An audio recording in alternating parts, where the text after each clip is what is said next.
Hello, reflectors. This is AyaoftheDawn, and welcome to the Temple of the Sun.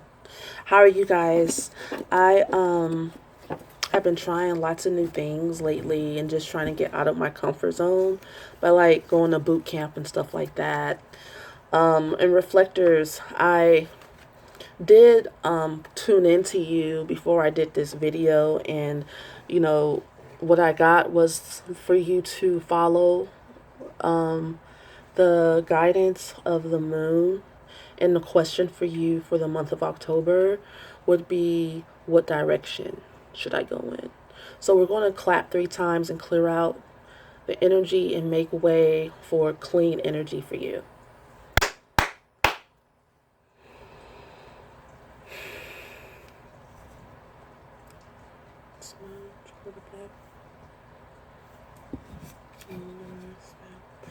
I'm just going to tune into the Shri Yantra for your highest good, purpose, prosperity, love, relationships, connection, intimacy. For the whole, for you and for the whole. What would be the most loving thing for reflectors to know right now? The universe wants you to know that you're loved and that you're appreciated.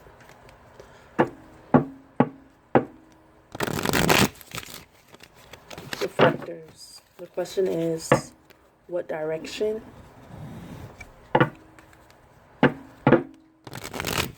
What is your direction for the month of October?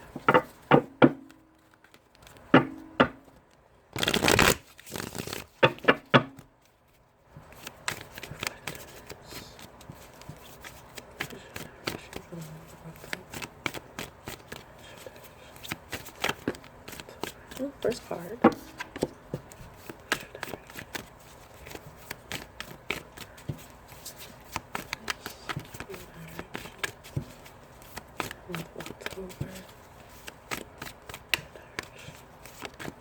Ooh. Interesting. Where's your direction? Got it.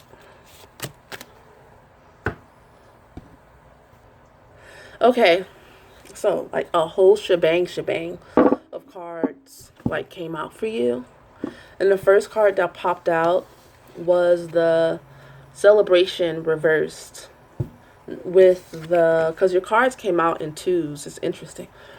With the 6 of rainbows, compromise, 3 of emotions, celebration. Okay, so when I see these cards together, it's like you're not supposed to do anything that is against who you really are. And this compromise card, I love, it's one of my favorite cards in the Osho Zen Tarot deck because it's about 2 people who are tied to one another out of obligation and not because they want to be together. And they're steady compromising just so that they can, like, put on a front and keep the relationship together, and it's not doing any of them any good. And whenever I see the 3 of Cups reverse, I think of, like, just like relationships that are supposed, like, people think they're being good for you, but they're not really good for you. You know, like, it's kind of almost like peer pressure type of thing going on where you're compromising, like, your soul so that you can kick it with people who don't really understand you and aren't looking to understand you. But this is relationships that you care about, apparently, or you wouldn't be going through this. But relationships need reciprocity. You know, when I share and you share, we both feel safe. Like, in your relationships, you should feel safe to be who you are. If you don't, if you question that at all, then that's a red flag for you to check in. And and if you're afraid to have the hard conversations and, like, even ask for what you need, then there's definitely a rupture in the connection and something that you need and you're not getting. And the next cards that popped out were the Four of Rainbows, and then the Sun, uh 19. Yeah. Innocence reversed. So because of these relationships, you're kind of like this bag lady. She's not a bag lady. She's like a miserly lady who has lots of gifts, lots of trinkets. She's like overly adorned with treasures, and she needs to give. And in the Sun reverse, the Innocence card reverse is saying that maybe people are jealous of you and making you feel like your gifts are to be hidden, and people are trying to maybe put a damper on your light, and telling you that you're not as good as you think you are, or just maybe even in their like approach to you, their indifference, their cold shoulder. Like every time you share something, you can't like truly get the response that you want. So maybe that's keeping you inside, like keeping you holding your gifts inside yourself. Like, well, why should I even say anything? Because every time I try, nobody cares. And it's like, consider your audience. Like, one of the hardest things, I'm a projector, so I can relate to you in some ways. I feel like, anyway, a lot of undefined centers and stuff like that.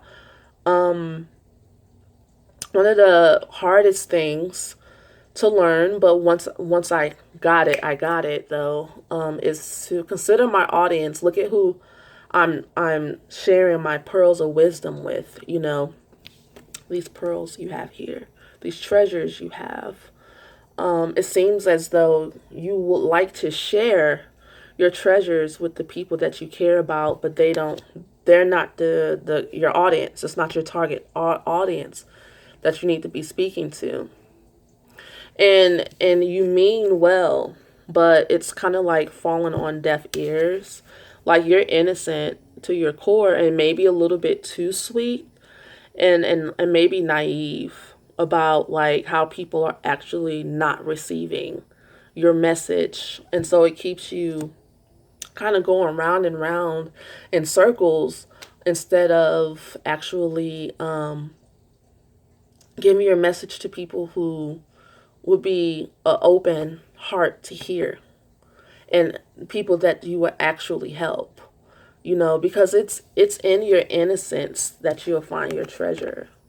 But if you don't see your innocence, and this is something that I've been kind of pondering lately. I sit with my energy a lot, and unwind my energy.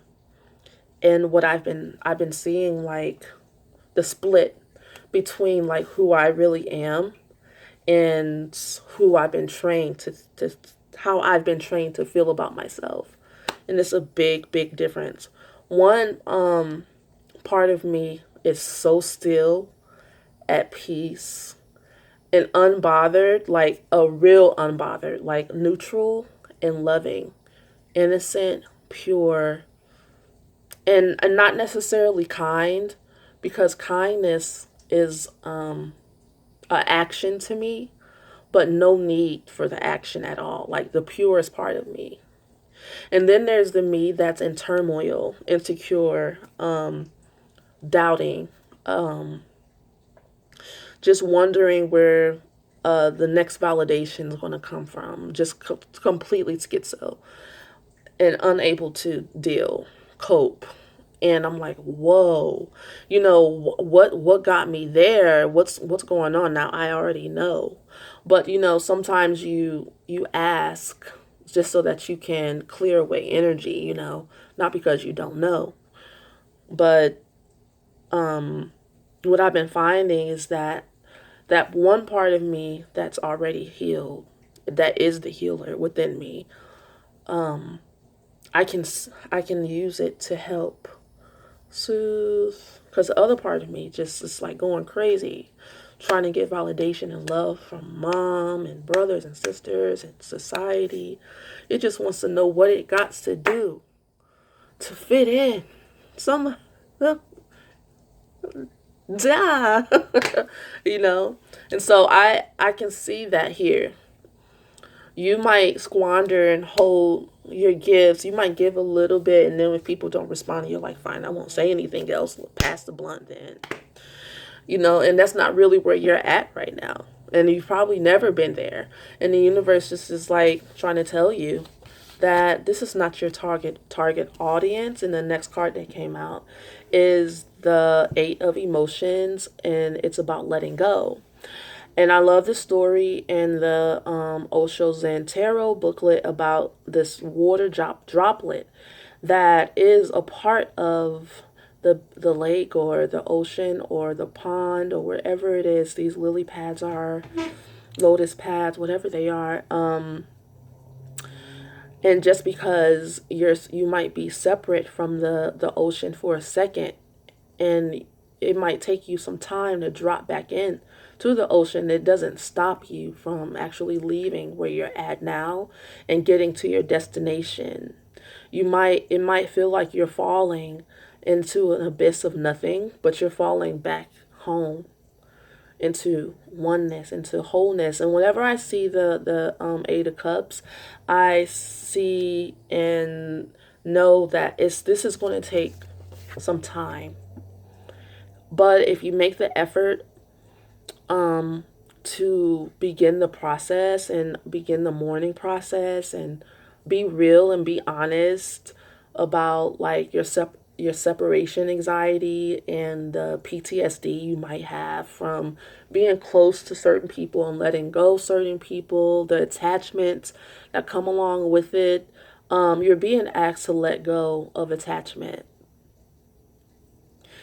And these relationships are a teacher for you. They're training you to be neutral so that you can, I pulled the Master card, so that you can get into your self-mastery.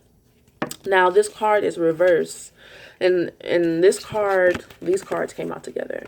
And these two cards together are telling me that you may be reluctant and you may not see this in yourself. You may not even look at yourself in this way. And that's okay. You know, and that's all the better for the universe. It's the ones that don't see themselves in this way that the universe chooses. That you're not supposed to, really. It's not a title. It's not the title. It's the being. You know, it's the reflection. It's the touch, the feel, the fabric of our life. Cotton. No. I'm corny. Okay. So it's like the forever young, the eternally youthful but ancient. You know, it's not anything that you can quite put your finger on, because once you do, it'll disappear. Like if you ever did try to possess this part of yourself, it will leave you as soon as you think you have a handle on it. I know, because I try to I'm like, ooh, I'm going to use this part of me for this, and this, that, and that. It doesn't work that way. It doesn't work that way. It works like you letting go. You letting go and allowing your master, your inner master, to emerge. And that's where the story ends for now. And this is all in October. What a journey. What a run you're going to have. I wish you the best of luck and peace and prosperity and hope. And I ask that the universe would show you and teach you your lessons in a gentle way. And I suggest that you do the same, because the universe is a trip. If you don't ask to be shown your lessons in a gentle way, it'll come any which way, and it might rip you a new asshole. I don't know why the universe is like that. We need to go back and change these programs and these rules up in the motherboard. I'm dead ass serious, because some of this shit is ridiculous. Like, I'll be like, why do I have to say and repeat every little thing you should know to be gentle? Duh. That's how I feel about it anyway. But anyway, I keep saying anyway. I'll talk to you guys soon. feel free to log on to my website and check out my services, events. I have some like support group for empaths online, tarot learning circle online. And if you're in Atlanta, come into my space. I'm trying to move out the way so you can see it a little bit, but I take up the whole camera. So I'll talk to you guys soon. Peace.